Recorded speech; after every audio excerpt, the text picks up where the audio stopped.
Hey folks, this is Abel James, and thanks so much for joining us on Fat Burning Man, where we help you look, feel, and perform at your best. Why is it so difficult to find high-quality, pasture-raised meats these days?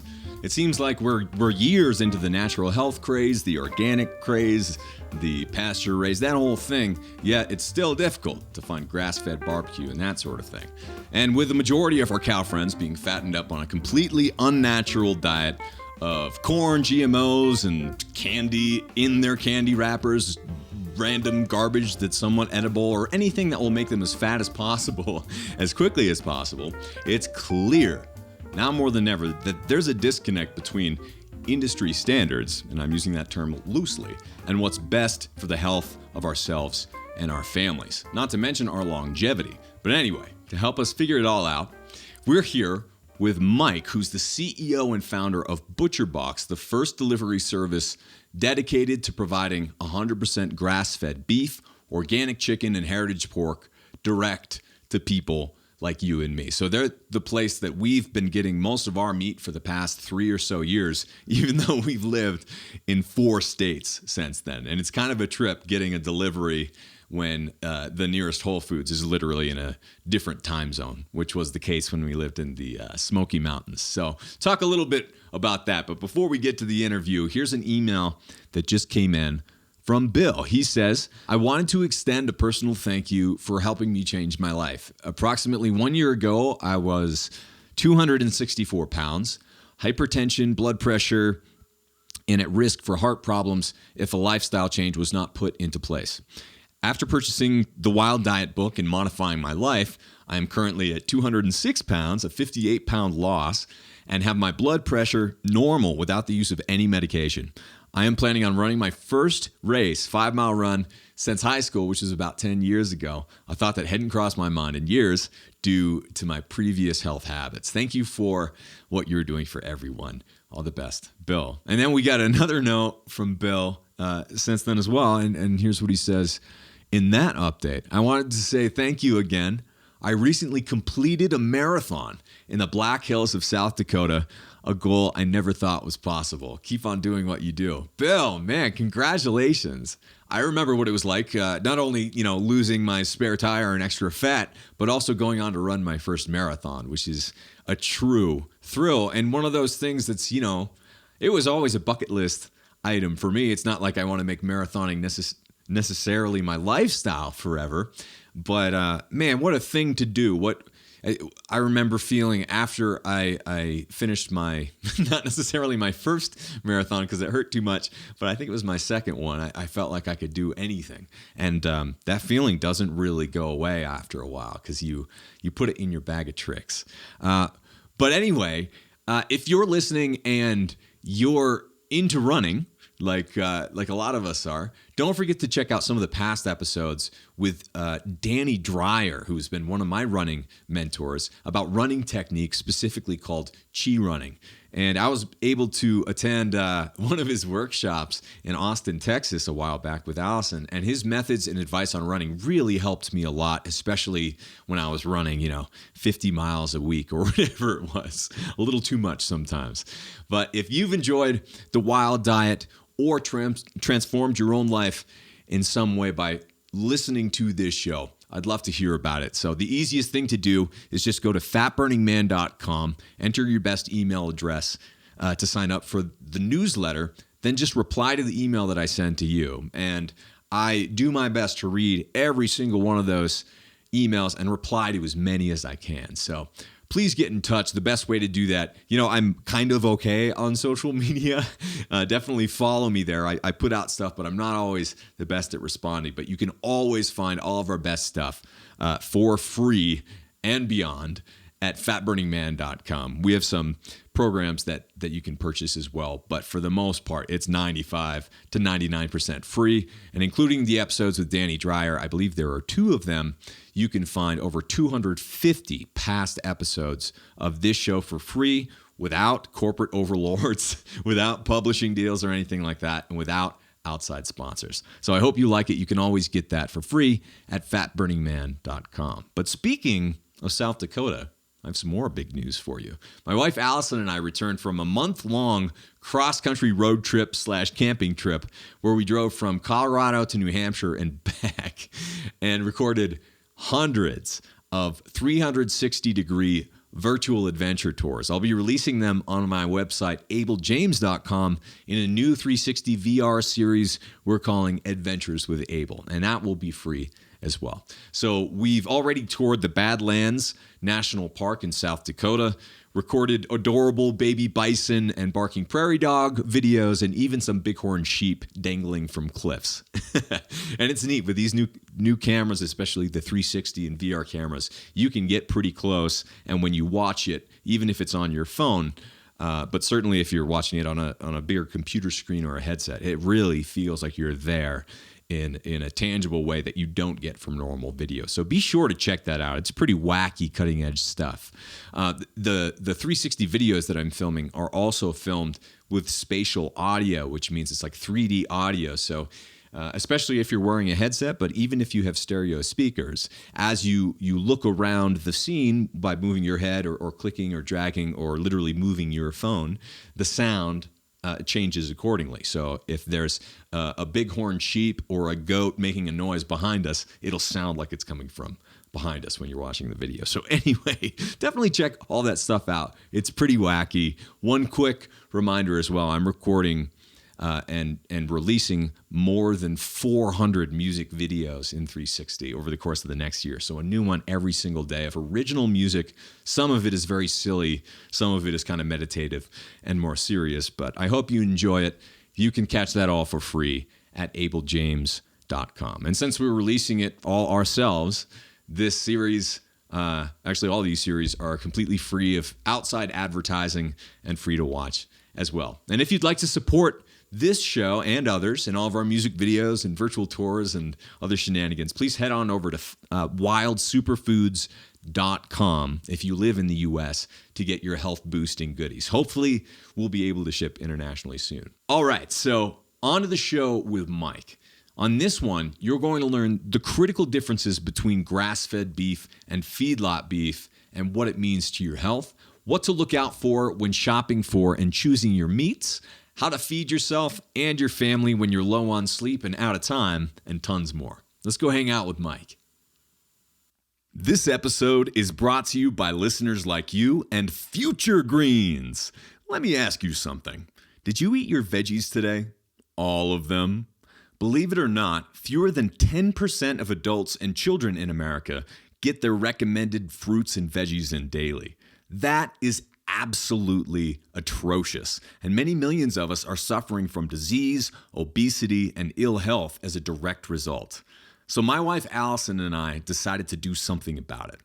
Now you can double your intake of fruits and veggies in less than 60 seconds without the sugar or carbs. We're excited to bring you our new superfood greens powder called Future Greens to make it easy to get organic, nutrient-dense veggies in every day, no matter where you are.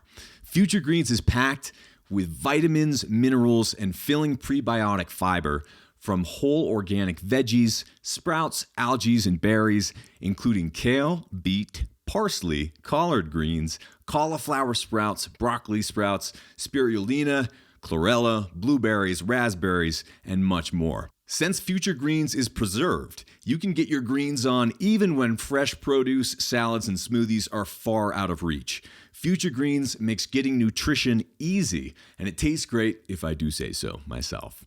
Future Greens is a smart and convenient source of nutrition for disaster preparedness, road trips, camping, athletics, and more. It travels great in the car, on the plane, or in a spaceship. Just make sure you activate artificial gravity before opening. Basically, it's like vegetables from the future. So if you're looking to increase your energy and health without the crash from caffeine or sugar, meet your new best friend, Future Greens. As a listener of Fat Burning Man, you can get a 20% discount to try it yourself right now. Just visit fatburningman.com/greens to get over 20% off when you subscribe and save. You'll get our coolest new concoction from Wild Superfoods called Future Greens. Again, just head on over to fatburningman.com feedlot.com/greens to get over 20% off your purchase. We'll see you there. All right, folks, Mike Salguero is the CEO and founder of ButcherBox, the first delivery service dedicated to providing 100% natural grass-fed beef, organic chicken, and heritage pork direct to people like you and me. Mike is also a CrossFit enthusiast, an avid lover of the outdoors, so he's in good company here. Mike, thanks so much for joining us on the show. Yeah, thanks for having me.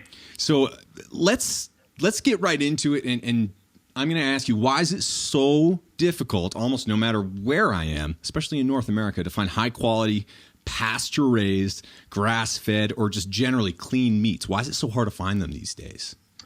Yeah, I mean, so basically starting in the 50s and 60s, this country became obsessed with cheap meat. So it was all about how cheaply could you grow an animal. So what the meat industry did is they moved in a direction of essentially confined feeding operations, antibiotics, overuse of antibiotics. Antibiotics helped an animal put on a lot of weight really quickly. And then basically give them a bunch of corn and soy and grains and have them grow fatter and fatter and fatter. And so certainly in the grass-fed world, or in the beef world, if you even think about the way that we grade steak, so there's choice, prime, select. All that means is it's how much fat were you able to put into the animal, yeah. And that's what's like called the mark of quality. So that's very different than, say, New Zealand or Australia or other places where there's lots of land and people have just kept cows grazing on grass for years. So grass-fed beef, I got into this because my wife and I were doing elimination diet, and it said eat grass-fed beef, and then we did a Whole30 diet, and it said eat grass-fed beef, and it was like, what is this stuff? Like, I started trying to find it and couldn't find it. It wasn't in our grocery store. The only thing I could find was like a brick of ground beef, and I hear that from people. It's like I want to eat grass-fed beef, but I can only find ground beef.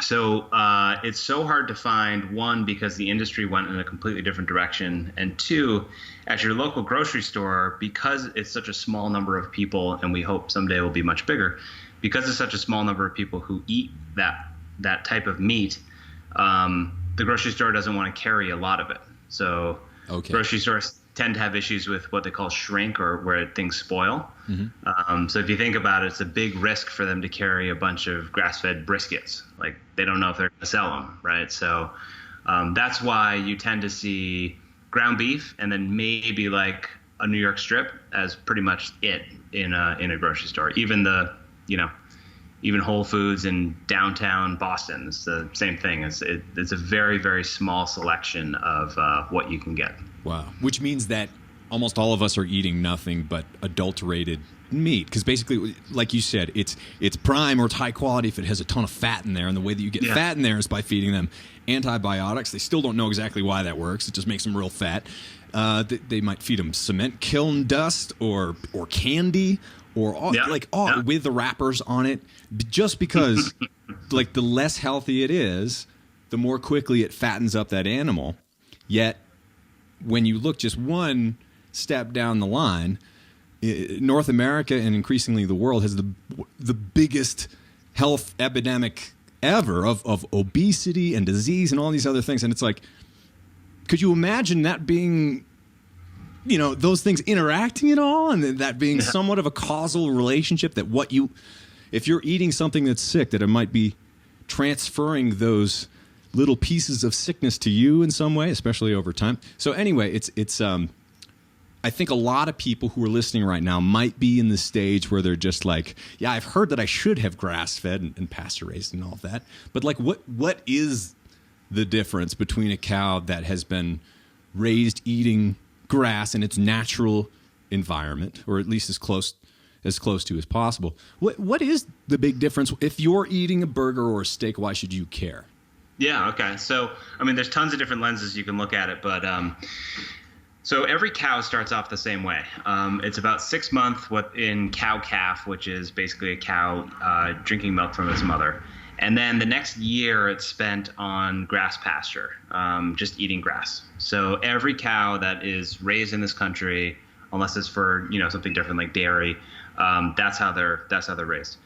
And then 98% of the cows go to a feedlot. And a feedlot is a confined feeding operation where there might be 100,000, 200,000 or more cows all in one area. And they spend 6 months just getting as fat as possible by being fed a whole bunch of stuff. And the grass-fed route for that 2% is, instead of going to a feedlot, they actually go, they just keep eating grass, essentially. Sometimes they trade hands, like there's a grass finisher who will just keep feeding them grass. But oftentimes they just stay with the original farmer. And it's fascinating as we've gotten more and more into this industry and become a big player in the industry. Like, a lot of the farmers get loans that expire at like 18 months, right? Okay. So if you have 1,000 cows or 100 cows or whatever, these cows are like really expensive. You basically like can't afford to keep it on grass because you have to trade it at that moment because your loans are structured that way. Wow. So there's a whole bunch of structural things that keep perpetuating this kind of feeder cattle system.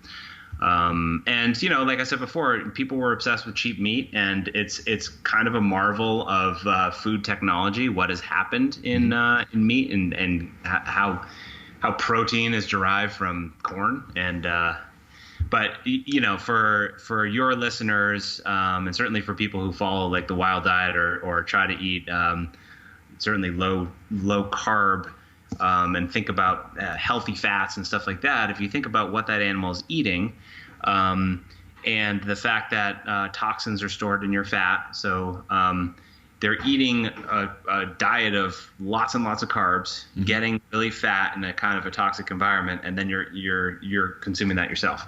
Yeah. I don't think there's enough research to definitively say that's super unhealthy for you. And certainly I wouldn't want to be the guy to raise my hand and say that. But certainly there are health benefits, we believe, to eating grass-fed. One of the things I say is when I eat like a regular steak, which doesn't happen very often, I hardly ever eat regular steak, but it always like sat in my stomach. Like I feel it. Yeah. And this is like totally different. It's like clean meat. It doesn't feel like that. It feels very different. Almost like eating like elk or wild game or something. It's interesting. The first time I became vegetarian, when I was an angsty teenager, I think it was like 15 or something like that. And it was really because my dad, especially because we didn't have much money, it was a real treat to go out and get steak. Or I should say, like, he'd bring home steak and cook it up. And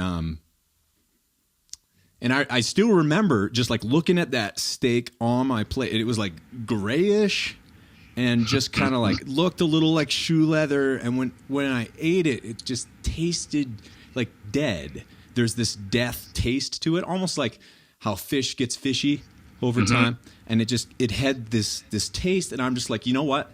I'm not going to eat meat. And my dad flipped out, right? Because he thought I was just being angsty. And I'm sure I was just being angsty and trying to tick him off or whatever. But really, I remember like trying to eat this steak, which is supposed to be the best, most luxurious thing an American could do, right? Especially an American man, if you follow these tropes or whatever over time.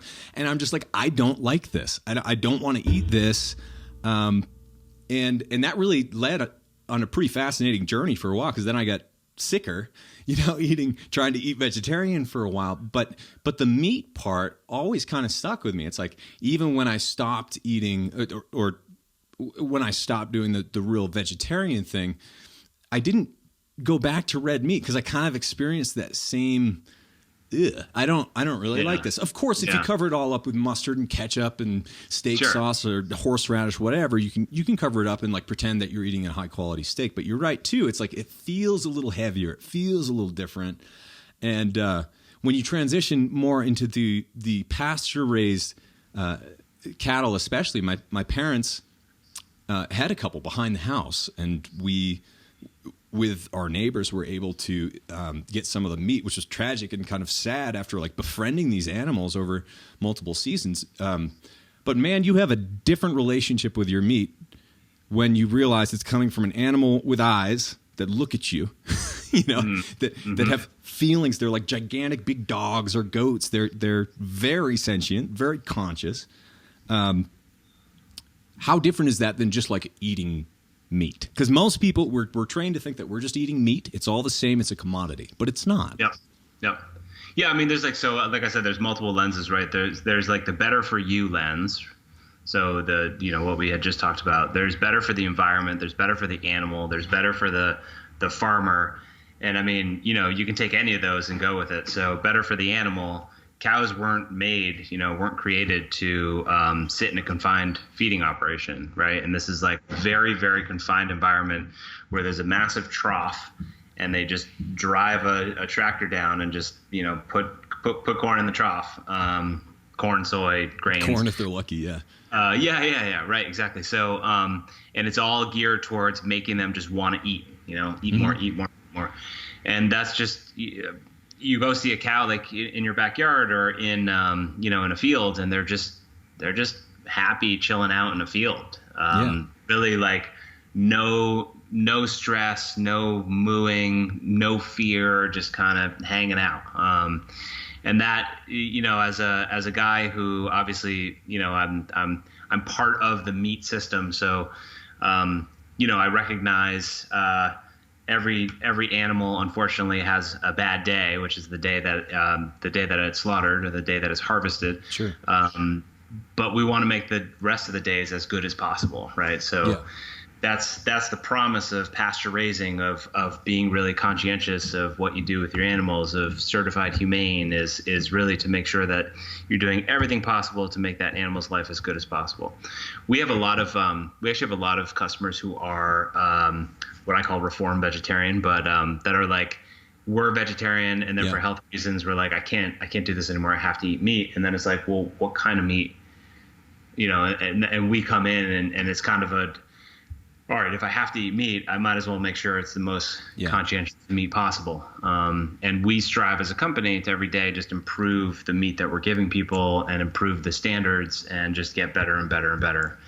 And so it's been a fun journey for sure. Yeah, and you guys are doing a great job. But if I could, I'd love to play devil's advocate for a second, just because I know that we'll get some comments later about this. But like, what about the people who say that you're taking part in destroying the world because it's slaughtering animals and we shouldn't be eating meat in the first place? How do you think about that, especially running a company with multiple people? And I know that you really care. Yeah.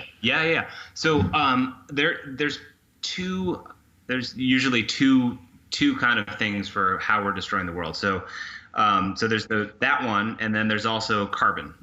So that cows emit a lot of carbon. There's a bunch of movies that have come out about how it's all about animals, specifically cows. So on the carbon of environmental side, there's actually a bunch of really interesting work happening right now around grass feeding and that helping the grass ecosystem.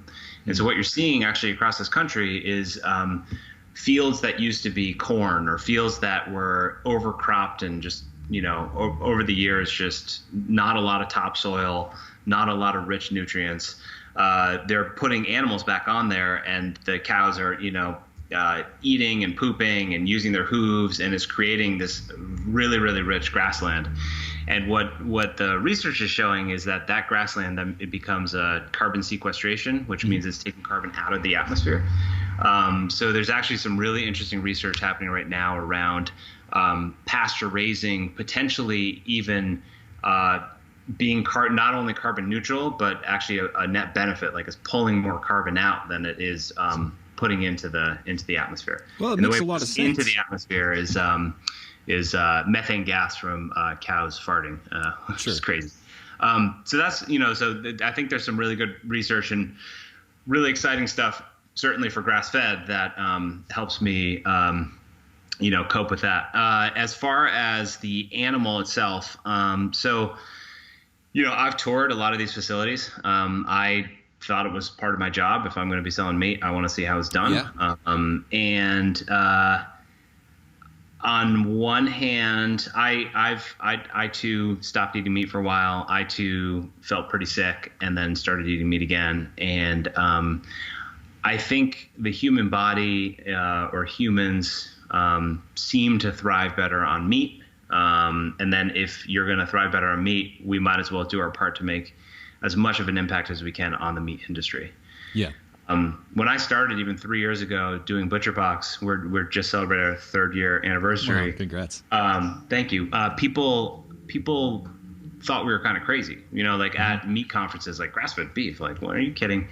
And now huge companies are like, oh yeah, we've heard of you guys. Like, we're really interested in what you're doing. People are actually making changes on the ground in a big way, which is really exciting. Because, it is. Like one piece is, okay, can we do things for our community? And then the other thing is, like, can we actually make an impact on this whole industry, which is really the big overarching mission is how do we make grass-fed beef and responsibly raised animals the norm rather than kind of the exception. Yeah. Do you see that that's getting better over time? Like over the past 5 years, say, or the 3 years that you've been doing it? For sure. It is. It's getting better because consumers are demanding it. So consumers are less focused on, hey, give me the cheapest meat possible. There are a lot of consumers that are still focused on that. Sure.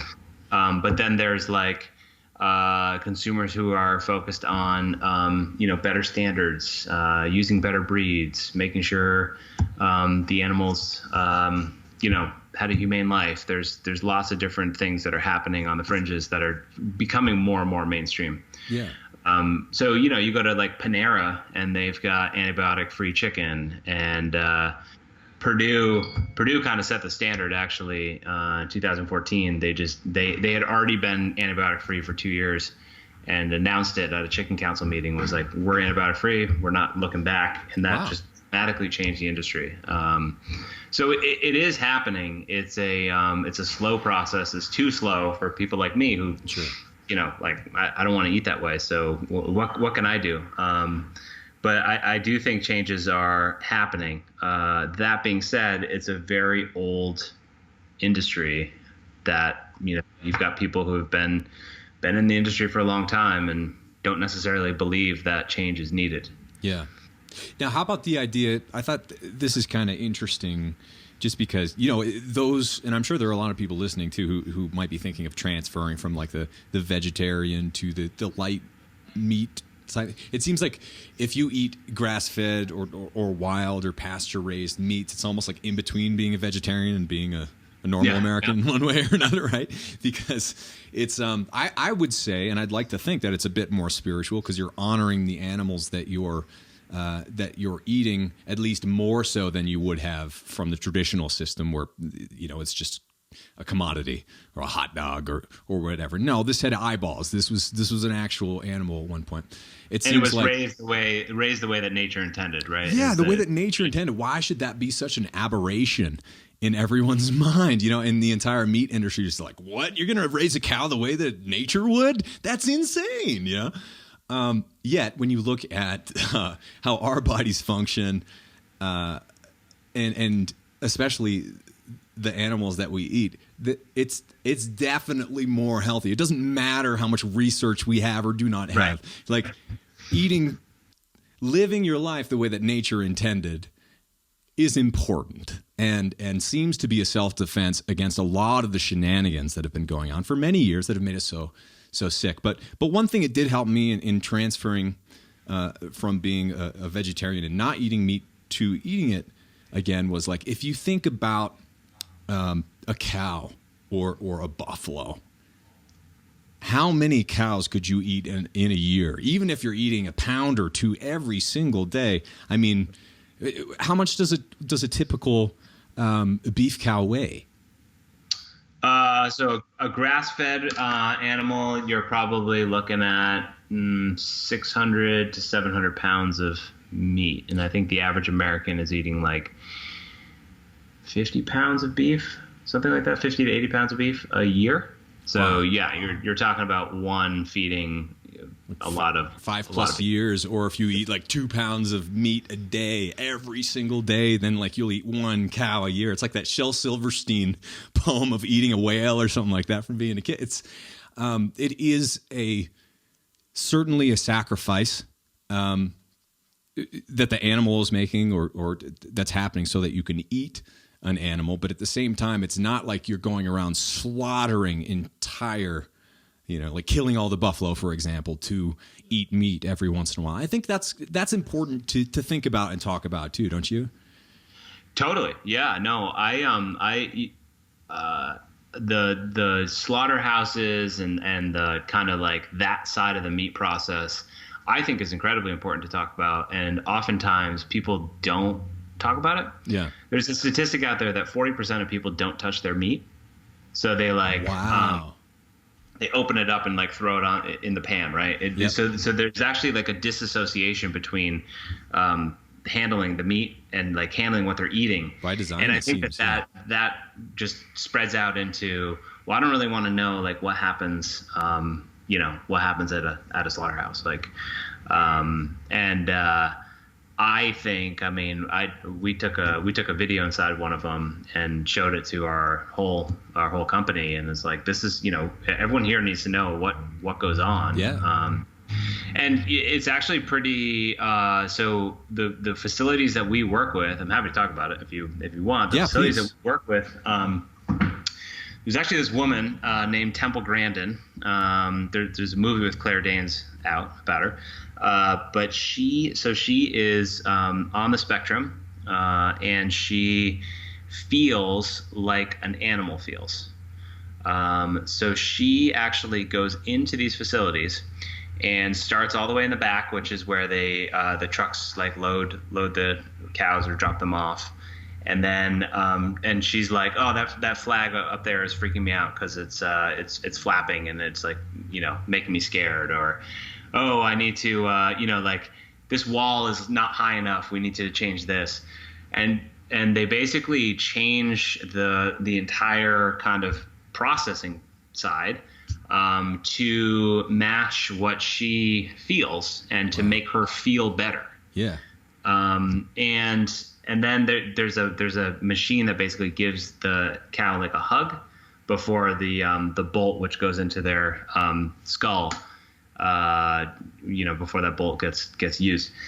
And I mean, like I said, it's not it's a reality of what we do. If you eat meat, that's a reality of what happened to the animal that you ate. But the sense that I got from the places I've toured is like, wow, this is done in a way that's as honoring to the animal and as humane as possible. It's like people really respect what's happening. And then on the chicken and pork side, they actually use gases, and it's like a slow. Oh, really? It's like a slow. It's a slow stunning. So the way chicken used to be done is big conveyor belt. This is how most chicken is done. Big conveyor belt. It dips into a water bath that is electrocuted, and that stuns them. And then something slits their throat down the line. Some companies have started putting in gas stunning. So essentially, the chicken goes through. It's a mix of oxygen with a little bit of carbon dioxide, more carbon dioxide, and then they pass out, which has like dramatically changed, that moment for the chicken. Yeah. And what's pretty cool, you're talking about like companies doing things right or thinking about things differently. What's pretty cool is that people, what I've found is the larger the facility, which is actually kind of counterintuitive, but the larger the facility, the more they care about these types of improvements. And it's mainly financial. But if you think about like, if a cow is not super relaxed, it actually spikes its pH levels, and you can taste that in the meat. And so the quality goes down. So, they have if you're putting through 1,500 animals a day, like they have every incentive to make sure that it's the highest quality possible. Sure. We actually see one of the things, this was actually one of the more surprising things getting involved in this business. I always approached meat with a thought of like smaller is better. So if the animal is slaughtered at like Jim's Slaughterhouse down the street, that must be better than the big facility. Yeah. But what you find out on the ground is Jim's Slaughterhouse down the street is the one that has a whole bunch of violations for like the bolt gun not working well, or, you know, like, because there's just not enough throughput for them to care as much, you know? So, or they might not have the resources, right, to replace all the equipment when it needs to be replaced. Yeah, exactly. Versus if you're doing 1,500 a day, that's what, 200-ish an hour. So that's 3 a minute. So if you can't like stop the line, it's like an auto assembly plant, right? Like you don't just stop the line. So everything works really efficiently, which I was just, that was like counter to what I was expecting when I first walked into one of those places. Right. I remember about reading, or I remember reading some of what you talked about before with like that coddling device almost with the cows. Is that unique to cows, or does it work with pigs as well and other animals? Pigs go into an elevator and then they get dropped down and they do that gas thing and then they get brought up and then so no, it's a different process for each of them. Okay. But this woman, Temple Grandin, goes into all of them. Well, not every slaughterhouse, but like the slaughterhouses in particular that we work with are Temple Grandin. You know, kind of she's walked through and made sure that they're as good as possible. Yeah, isn't that amazing? Well, if you look back at humans or to Native American beliefs in eating meat, some things that I've read had basically explain as they went on vision quests or they in their dreams or in meditations would go to the animals beforehand, before the hunt, and then get their permission for the harvest or for the slaughter to bring it back to their families and their tribe. And you know, you put that in contrast to what you find at a typical slaughterhouse, and then you follow that down the line until it becomes a McDonald's hamburger or you know, that packaged meat that no one ever touches that's going to give you diseases because we're all afraid of it, but you know, we're supposed to be eating it at the same time. It's a really bizarre reality that we've all been conditioned to accept when it comes to eating meat. And I can't blame you know, vegans, vegetarians. In fact, we were them ourselves for a while because it almost leaves you no other option when you look around, and at typical grocery stores anyway, at typical places where you eat out, you just can't really find, or at least you couldn't really find the high quality stuff, the animals that were treated well. And I think we all, if we knew that we had the option, for the most part, we would prefer the healthy animals that were spiritually healthy, physically healthy, and then to you, if you eat them, they're going to be nutritionally healthy. But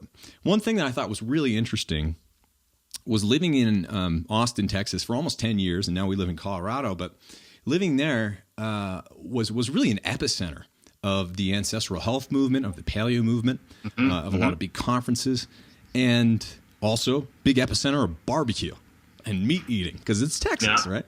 No. And basically the entire time I lived there, I could not find grass-fed barbecue. I could not find pasture-raised chicken that was smoked at a barbecue place. That still, maybe it's just because it's Texas, but even in other places around the country, certainly it's almost impossible to find a grass-fed or pasture-raised high-quality meats at those places. And I'm just like, well, that's a huge bummer. So I just stopped eating barbecue, basically. I stopped eating that stuff until about 2 months ago. I also haven't been barbecuing on like a propane grill just because it's like, you know, I don't like the idea of cooking over an unnatural petroleum-based flame. But I got a smoker for like a couple $100 2 months ago, and I've done like 3 batches, I think, with your meat from ButcherBox. Some of the big roasts, some of the smaller ones, and they have come out tasting like the best barbecue I've ever had in my life. One of them I used mesquite wood chips. Another one I used for the most recent batch used hickory. And I'm learning so much about how meat works, how to brine. And I'm really, you know, at first when I got some of the big roasts from you guys, because we don't typically go out and get big, you know, multiple pound roasts or of chuck or anything else like that. I'm like, what am I going to do with this? And so crock pot is good, can be fun. Oven can work too. But man, that smoker has really changed our lives. It's been a wonderful thing to experience. And it's really not more difficult than barbecuing. Right. But as it, the taste of the grass-fed meats in that barbecue is just so much better than the barbecue that I'm used to, because you can cover it up like I said before with all that barbecue sauce and all that dry rub and whatever. And yeah, it'll taste good. It'll be like good barbecue, but then it sits in your stomach and it feels terrible. And what I noticed about these things we've smoked ourselves is that it's much lighter. It feels, we can slice it up real thin, almost like a lunch meat. And it just came out so good. So anyone who's listening right now, if you don't know what to do with too much grass-fed meat, or if you're in a cow share or something like that, which ButcherBox is basically like a cow share from afar, which is wonderful. I mean, it's a really fun thing to get into, to get closer to your meat. Instead of, being afraid of it, never touching it like most people, if you get a more intimate relationship with what you're eating and how you prepare it, it can really pay off in a lot of ways. And it saves a lot of money too. Yeah, for sure. Yeah, the Instant Pot's really good too for that. You know, just like throw something in the Instant Pot, turn it on. It's easy. Yeah, super easy. I actually sometimes take those roasts, don't even unfreeze them, and just throw them in the Instant Pot. Oh, really? I didn't know you could do that. How long does it take? It's like I'd probably want to give it like an hour on high pressure or whatever. Wow. But do you brine it or give it a dry rub or anything? I guess you couldn't if it's frozen. I do. I try a whole bunch of stuff, but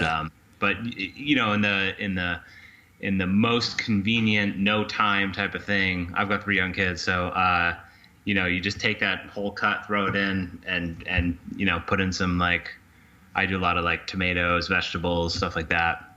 A little bit of red wine, and then just cook it. Yeah, tastes great. But yeah, no, I mean, our meat definitely tastes way better than anything else out there, at least in my opinion. I would agree with that. As long as you cook it right, which is a little different. Could you tell people quickly, if they haven't cooked with grass-fed beef in particular before, just like the little differences? Yeah, sure. So it has less fat, right? Because it's generally wasn't fed all those things we were talking about to get fat. So usually it gets tougher at at well done or on the higher end of cooking. So we tell people to take it off before they normally would take off a normal steak. And so if you're on the more rare side, medium rare side, that would be better for grass-fed beef. We actually just opened a test kitchen, and we are creating something we're calling Meat University right now, because we know that we have a really big,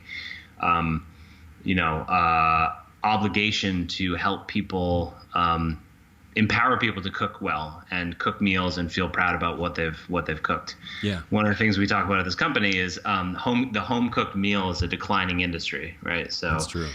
All across the country, people are not eating at home.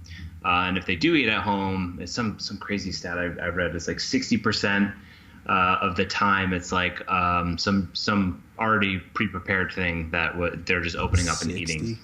Yeah, it's crazy. So the stats of people who cook a dinner and then eat it it's decline. It's in decline. And that means for us, the people that like ButcherBox are definitely excited about taking that piece of meat and thinking about a different recipe and cooking it. And so we're trying to do whatever we can to help empower people to realize this isn't that hard, isn't that complicated. You can do very simple things, very simple ingredients, and make something amazing. One thing that really helped us in terms of making it easier, take less time, is for example, instead of doing one of those big roasts, when I smoke it up, I'll throw in 3 or 4. Yeah. And then it's you freeze the rest of it, and you don't have to cook meat again for 2 months. Right. You really get, and you don't have to buy meat again for a while because you have it. It's all ready. It's all yours. You can divvy it up amongst your family as much as you want to. But it's so interesting how people pinch pennies on the food that they buy, yet, like you said, aren't really eating at home, because we save so much money. I'd say that we eat 80 to 90+% of our meals at home. It's really an exception to eat out or even order food out. But like doing that, health starts to happen almost automatically, and you start saving a ton of money. And so maybe that's a good excuse for people to kind of like zig when everyone else is zagging, or vice versa, right? Where you're expected to go out and eat this poor quality, easy bake oven type food for every meal, and your family too for the rest of your life. Or you can actually learn how to create your own meals for less that are going to be healthier, save you money, and also you'll be learning a lot and experiencing a lot. I just, Allison does the vast majority of our cooking and has for years. But like when I find that one little thing like smoking meats and getting into brining, or like roasting my own coffee, or making my own little elixirs or whatever, it's so much fun to get into that. And I think it's a big thing that people are missing. Because they kind of want someone to tell them, this is what you need to do, and it's going to be really easy, and it's all done for you. But in fact, it's more like, here are the guidelines to practice some like nutritional and health self-defense in your life, and you're going to have to do pretty much all the work with you or your family together. So you might as well make it fun, because it's like people used to cook for recreation. It wasn't a chore. It was a luxury, right? And it still is. That hasn't changed. It's just our perspective has changed, really. Yep. And we've become a society where we don't have time for anything. And, so I know at my family, me being home for dinner is really important, and helping to cook it and just, eat with my family. And that's one of the coolest things about doing what I do is thinking about all the thousands of people who tonight will go home and eat ButcherBox is like really humbling and neat, and drives us forward to just, activate this vision of helping people to eat and live healthier lives, and eat meat that they believe in, and that they is a step above, or multiple steps above what they're used to doing. Yeah. It feels different. It tastes different.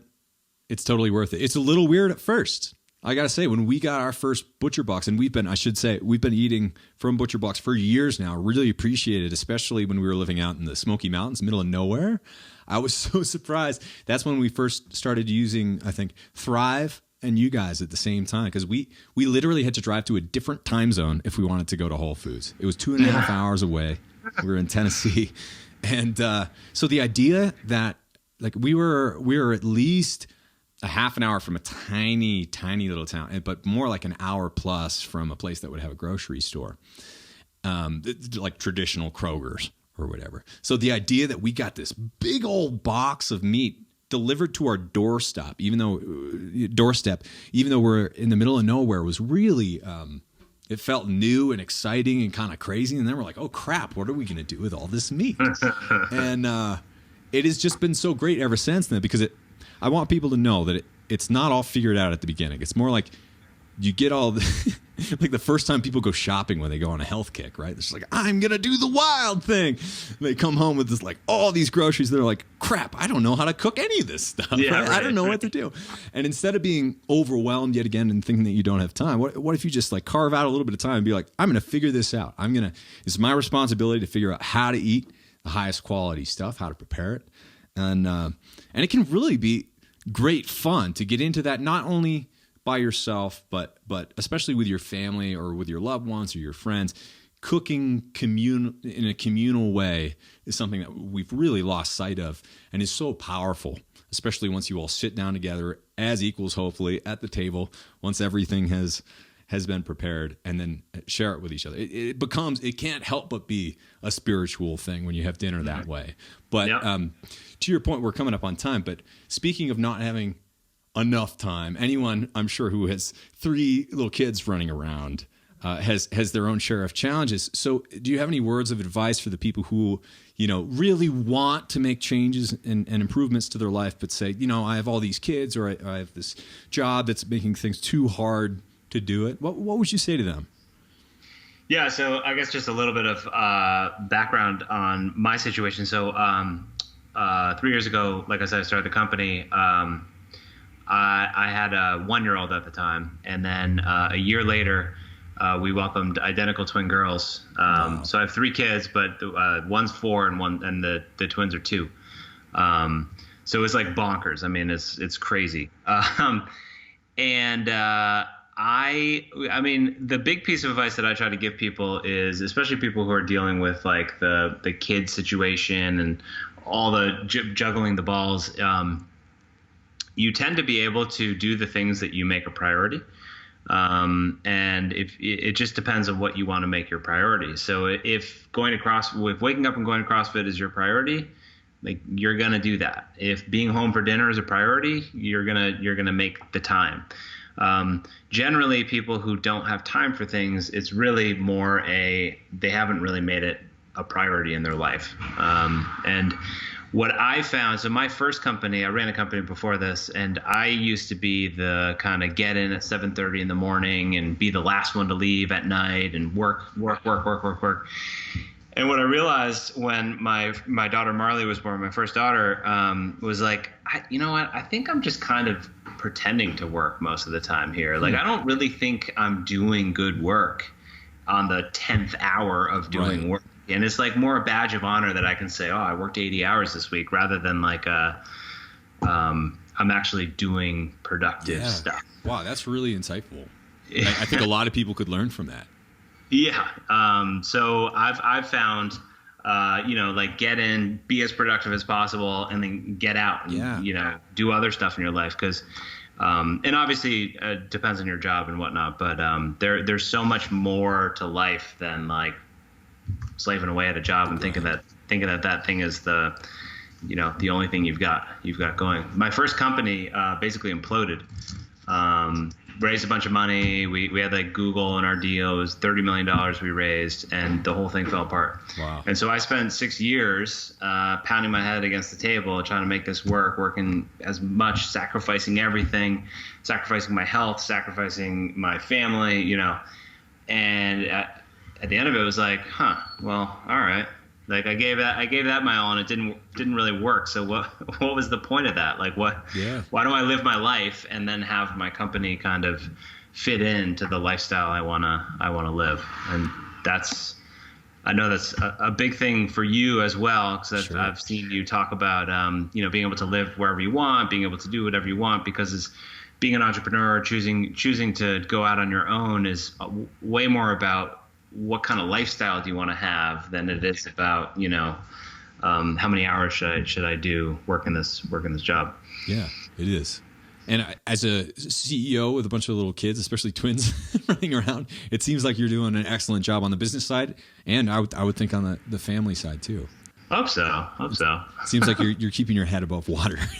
Yeah, treading. Yeah, but really, a lot of people are drowning right now, especially once you factor in, social media technology, all of these things that are distracting our attention from what we really want to be doing with our lives. It seems like. No, it's crazy. It's it's social media, just your phone, like all the distractions, all the things happening. It's you really have to. I mean. And I'm by no means an expert in any of this, but for me, it's been helpful to just have boundaries. So whether that's phone doesn't come in the bedroom, or I'm not going to look at this for the first hour, or whatever those boundaries are that help you cope with the just mountain of information and advertising and all this stuff that just hits you. But it definitely takes conscious planning, not just letting it hit you and hoping for the best. Yeah. It does. Well, anyway, we're just about out of time, but I want to say ButcherBox. It's been one of our favorite places and most reliable places to get meat for many years now. And you guys have really, despite growing so quickly, it seems like you're really doing an excellent job. And that's rare. We've seen so many people try to do good things, flame out, or people like try to do good things, and then they're like, oh, we can make money doing this. And then they start doing bad things. And so you guys are a great example, I think, not only for those who should be and can be eating healthy, but also for entrepreneurs who are starting to literally now you are feeding the world healthier meat. And that is a really powerful thing. So anyway, what's the best place for people to find you? Yeah, so ButcherBox.com, and I think we're running a special right now, ButcherBox.com/Abel James, which is $20 off and ground beef for life or something like that. So that's pretty sweet. Our ground beef tastes amazing, so that's a good one. Yeah, and if that offer has expired, I'm sure there'll be something else on that page at the time that people listen to this. Right on. Well, thank you so much for coming on the show, Mike. It's been I would love to talk for 3+ hours about all of this and really get into it again, but we'll just have to have you back on. All right, that sounds great. Thank you for having me. This episode is brought to you by listeners like you and Future Greens. Let me ask you this. How many servings of veggies have you had so far today? How about this week? Like it or not, recent studies show that 9 out of 10 of us do not eat the recommended amount of daily fruits and veggies. Now, if you're one of those uncompromising health nuts who gets more than 10 servings of veggies a day, you can ignore what I'm about to say. Now, for the rest of you, listen up. If you're looking to improve your health and increase the amount of nutrition in your diet with fruits and veggies without the sugar, you're going to love our new creation called Future Greens. Future Greens is packed with vitamins, minerals, and filling fiber from whole organic veggies, sprouts, algae, and berries, including kale, beet, parsley, collard greens, cauliflower sprouts, broccoli sprouts, spirulina, chlorella, blueberries, raspberries, and much more. We think it tastes great, and we even heard that some kids think that Future Greens taste pretty good too. All of our products at Wild Superfoods are lab tested for purity and potency and formulated according to the latest cutting-edge developments in research, science, and medicine. We have extremely high standards when it comes to our health, and we know you do too. Guaranteed nutrition, no matter where you are. That's our promise to you. So check out Wild Superfoods and please get in touch to tell us what you think. Just head over to wildsuperfoods.com to get the scoop on Future Greens, and you can save 20% when you select subscribe and save. All you have to do is visit wildsuperfoods.com to get the deal. Thanks for listening. Well, hey there, listener. This is Abel one more time, and I just want to say thank you for listening to this episode of the Fat Burning Man Show. If you liked it, don't forget to hit that subscribe button wherever you might be listening to or watching this show right now. And if you have a second, please leave me a quick review for the Fat Burning Man Show. I read every single one of them, and every time you leave a review, it gives us a little boost in the rankings, and that helps other people find this show. And if you can think of someone else who might enjoy and benefit from this free show, please take a second to share it with a friend or a family member. And if they're like, what is this Fat Burning Man thing? That's a really silly name. You could be like, you're right, but here's the deal. We've recorded over 250 episodes of the Fat Burning Man Show with thought leaders in health from all over the world. And so far, we've won 4 awards, hitting #1 in health in more than 8 countries internationally. We have more than 30 million downloads already, but we're just getting started. I can't believe any of this, by the way, and couldn't do any of this without you, so thanks once again. But here's some more good news. You can download and listen to every single episode of the Fat Burning Man Show for free with 0 outside advertisements, no outside sponsors, and no corporate overlords. All you have to do is type in fatburningman.com. I'll give you a second here just to type it in, fatburningman.com. And you'll get all the show notes, transcripts, and video and audio versions for all the past episodes of the Fat Burning Man Show for free. Better yet, enter your email at fatburningman.com, sign up for my newsletter, and I'll even send you a quick start guide so you can take your health into your own hands right now, along with a few of our ridiculously tasty recipes as a special thanks for signing up. Once again, just go to fatburningman.com right now, enter your best email to get your free goodies with a bonus surprise straight to your inbox. This is Abel James signing off. Thank you so much for listening once again, and have a great week.